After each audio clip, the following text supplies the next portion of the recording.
Um, One very serious fact that cannot be contested is that terrorism has become a very big issue in Nigerian state.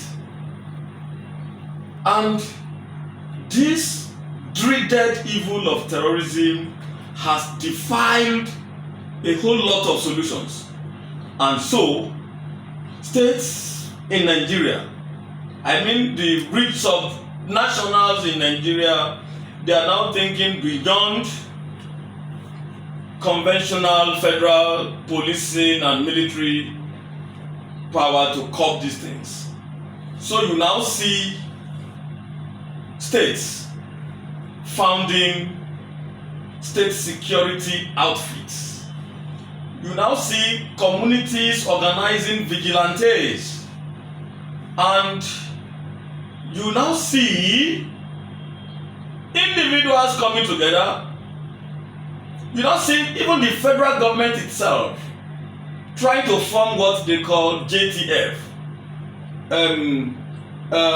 Civilian Joint Task Force, to make sure they put an end to this crisis. But I see these things as, I see these vigilantes, the JTF, Civilian Joint Task Force, I see these solutions as double-edged sword.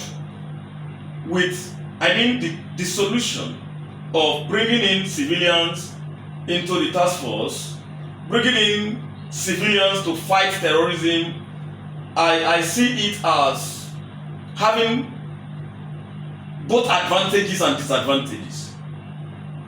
I will leave you to judge if the advantages are more than the disadvantages, or if the advantages outweigh the disadvantages. So this video speaks to the challenges of terrorism, and specifically answering the question if the civilian joint task force are offering solutions or they are creating more problems. I go straight to the good side of what the government of states are doing. For example, if you go to southwestern state, Yoruba state, you're going to see Amotekun. Then the Igbo people, they have founded Ebubiagu. The Ebubiagu is there to, fight criminality in southeastern part of Nigeria. Amotekun is in Yoruba land to fight against terrorism in Yoruba land. Take it or leave it. One good thing about civilian joint task force or local vigilante people fighting terrorism is that it is very, very good for local efficacy. As in, like it or not, in that kind of security outfit, in that kind of security network, members are locals.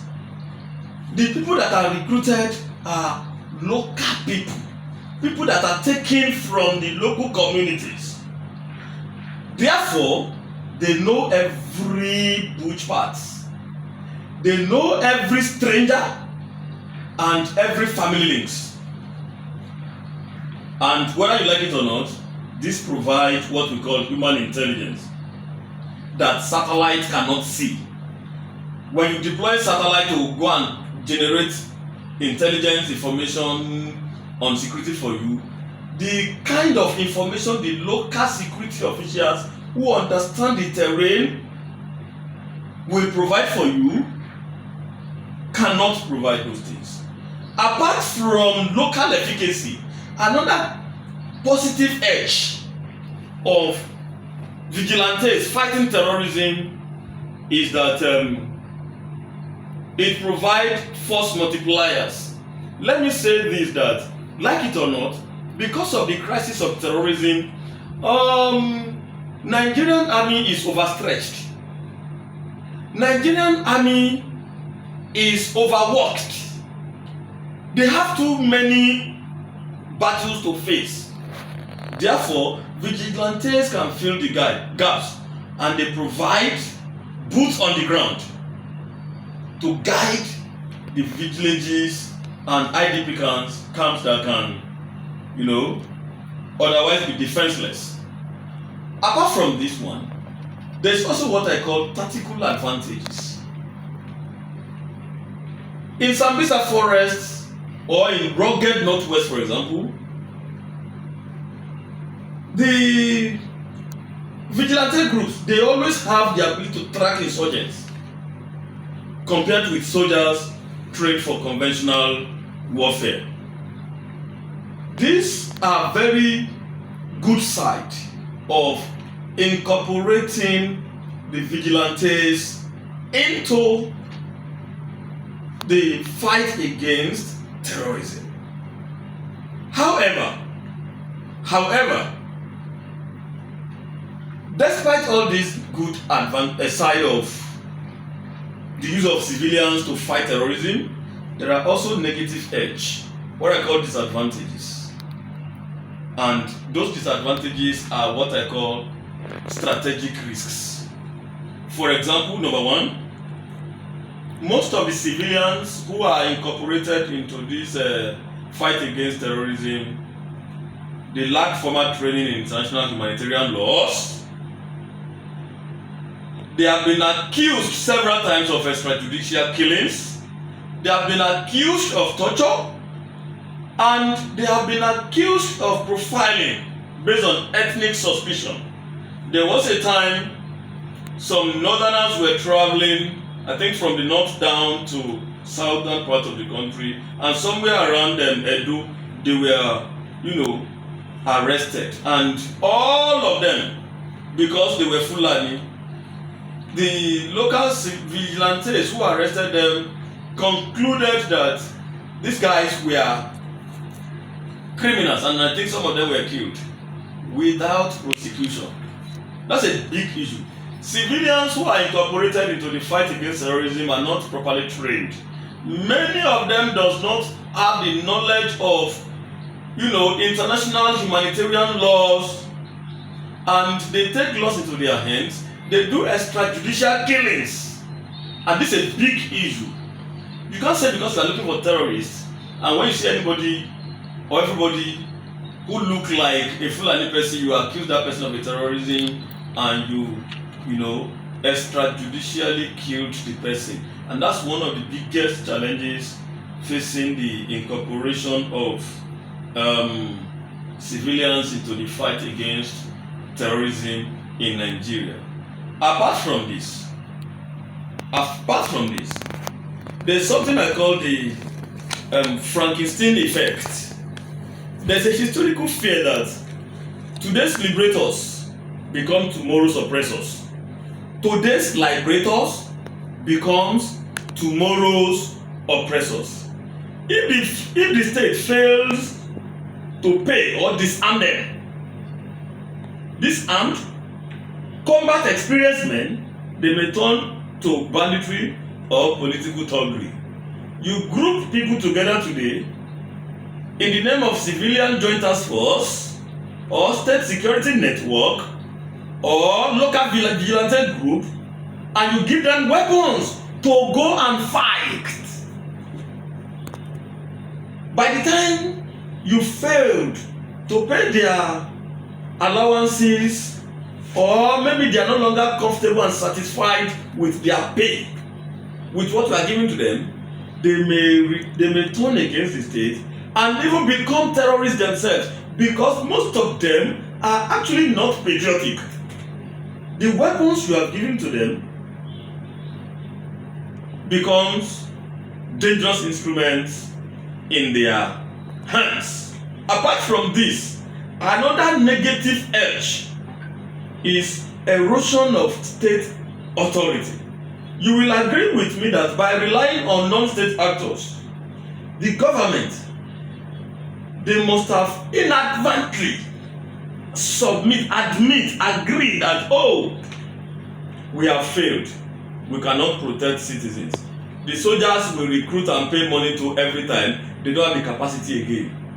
Therefore, they are now at the mercy of civilians, of vigilante. You recruited soldiers and gave them guns, weapons to do a job, and you are not trusting them for effective service delivery. Therefore, you are employing the people you call state security service, vigilante groups, or you incorporate them to military structure and call them joint task force. What you have indirectly said to the general public is that, look, we are not capable, we don't have the capacity to deliver, and therefore civilians come to our rescues.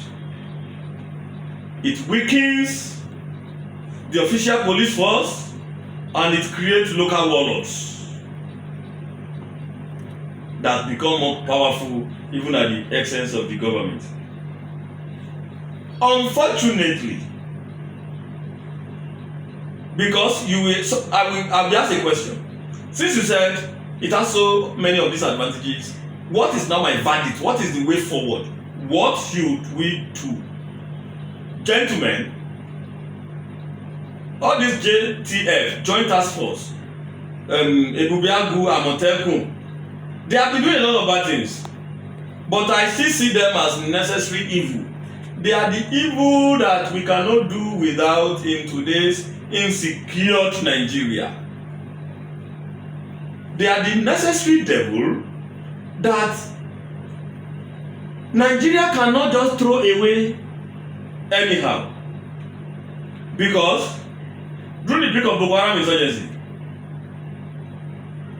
they played a lot of roles, and they are still playing a lot of roles. What I will suggest is that, you see those vigilante groups, these civilian JTF, all these Amotekun, all these Ebubiagu, formalize them, move them into the police or civil defense, conduct very strong background check to remove criminals among them, and you must have a clear plan for their welfare. Make sure they are properly trained and they will complement the effort of the present military and police. The reason why we cannot throw them away is because they are local population, local people. They must have understand the terrain far better than our military. Therefore, employ them, or at worst, do a very strong, massive recruitment